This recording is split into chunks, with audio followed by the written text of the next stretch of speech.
Mehdi Kawa, l'entraîneur de cette équipe de Saint-Vite qui vient de battre le Racing Besançon 3-0, j'allais en oublier, j'allais dire 2-0 mais 3-0, sous un temps exécrable pour une partie maîtrisée du début à la fin pour cette équipe saint-vitoise.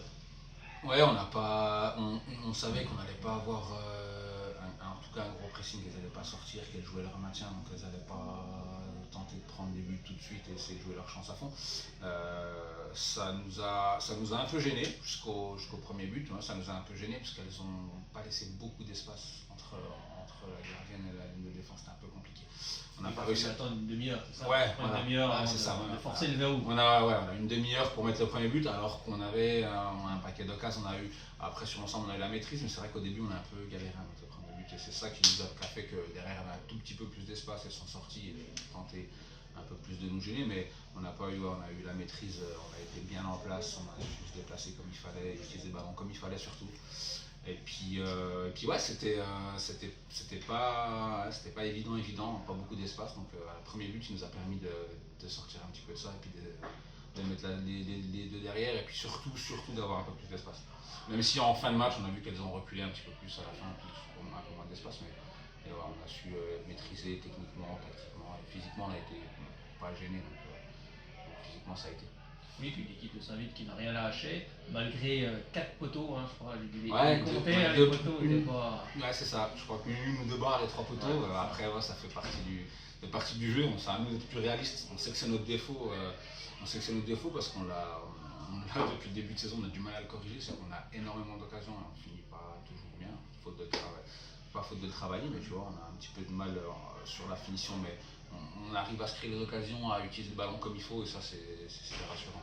Oui, puis ce qui est important, c'est pour moi que cette équipe de Saint-Vite ne lâche pas, même en fin de partie, même à 3-0, elle continue à attaquer, à aller de l'avant, et ça c'est aussi important pour l'état d'esprit. Ouais, c'est la mentalité, c'est la mienne en tout cas, donc c'est ce que j'essaie de leur transmettre, mais elles l'ont aussi, elles savent que voilà, qu'on vient de très loin. Saint-Vite, c'est pas très vieux, c'est une petite équipe, c'est la 6e année, donc on sait qu'on vient de loin, de très très loin, on a créé ça un peu à l'arrache, et aujourd'hui on est là où on en est, donc c'est vraiment qu'on a beaucoup travaillé, qu'on a bien recruté, et qu'on n'a pas l'habitude de lâcher, on sait d'où on vient, donc on lâchera pas jusqu'au bout, quoi.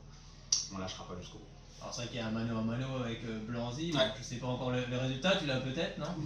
Absolument pas. Non, on va essayer de regarder ensemble si tu veux, mais je l'ai absolument pas. Il faut dire qu'il faut rappeler qu'il y a un point d'écart. Ouais, voilà, parce que sinon les gens vont pas comprendre. Mais oui, les deux équipes se tiennent à un point. Voilà, c'est ça. Et justement, alors en fin de saison, c'est quoi? C'est l'accession au barrage? Comment ça se passe exactement? Qu'on explique aux gens. Alors ouais, c'est compliqué. Enfin, c'est compliqué oui et non. C'est que c'est la première formule Interligue Bourgogne-Franche-Comté, donc c'est la première édition. Et à l'issue du championnat là, donc l'équipe qui finit en tête se joue 2 matchs de barrage pour accéder en D2. Donc le premier match de barrage il s'effectuera c'est 4 et 11 juin contre une équipe comme nous d'ODH qui a fini premier, enfin comme nous, je dis comme nous pour l'instant, on n'est pas encore fini, mais une équipe qui finit première d'ODH, je crois que c'est Alsace, Rhône-Alpes et Lorraine, je crois, quelque chose comme ça.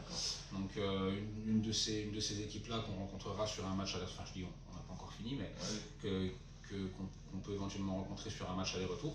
Donc ça c'est le premier match de barrage. Et le deuxième match de barrage, donc si on gagne celui-ci en aller-retour, c'est contre une équipe de D2 qui joue pour pas descendre. Donc pareil, on a les retours et au meilleur des 2 matchs. On sera ou pas, enfin on sera, non, on est pour l'instant premier, il nous reste un match à Vesoul qui va pas être évident à jouer, surtout qu'on les rencontre après en finale de finale. Donc ça va être assez, ça va être une fin de saison qui est intéressante. Ouais, qui est intense. Il y a quand même une finale de Coupe de Franche-Comté face à Vesoul le 25 mai, le jour jeudi de l'Ascension. C'est ça. Donc c'est aussi important, c'est vraiment une belle fin de saison cette équipe. On avait dans l'idée de faire une bonne saison et puis bien représenter la Franche-Comté dans cette nouvelle formule Bourgogne-Franche-Comté, et surtout cette Coupe de Franche-Comté qu'on n'a jamais gagnée depuis qu'on est là. Et c'est notre première finale en 6 ans, donc j'espère qu'on la gagnera parce qu'on n'en aura peut-être pas d'autres, mais c'est notre première finale en 6 ans, donc ouais, on espère la gagner contre Vesoul, qui est une équipe intéressante qui joue vraiment. Ça sera, je pense, un match, les 2 matchs qui viennent, le dernier de championnat, donc Vesoul et puis la Coupe. Donc, ce sera des matchs intéressants parce que c'est une équipe qui cherche à jouer au ballon et puis qui est intéressante à jouer. On verra ça la semaine prochaine. Oui, bon, on y sera, donc on verra de plus près. J'espère bien. Merci bien en tout cas.